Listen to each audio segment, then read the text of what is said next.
So mga ka-happy tummy, for today, hindi tayo nakapagsalita at nakapagluto.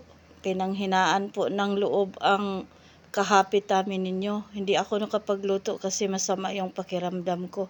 At isa pa mga ka-happy tummy, nanghihina loob ko. Iwan ko kung di ko alam kung makapagpatuloy pa ako for this vlogging.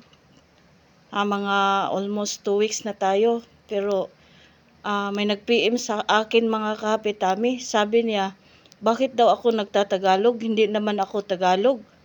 In Cebuano mga ka-happy tummy, sabi niya, anong Tagalog man ka, nga Bisaya man kang dako, Cebuana man kang dako.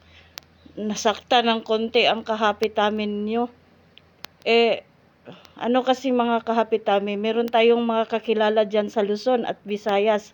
Umaasa ako na nanonood din sila ng mga videos ko.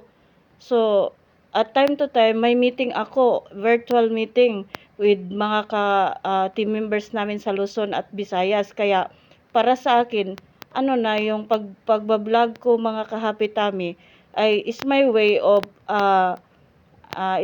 of learning how to speak Tagalog.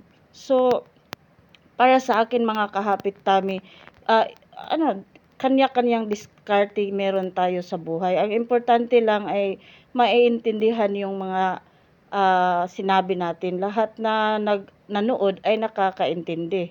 So, pag hindi kayo nakakaintindi, sabihin nyo lang mga ka-happy tummy. For sure, every one of us has always reason kung ano yung pinili natin.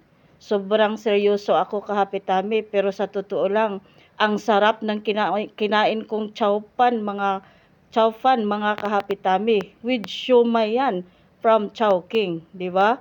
So, maraming salamat for watching mga ka-happy tummy. Bukas, magluluto na tayo. Hindi tayo pa-distract sa mga bashers. Char!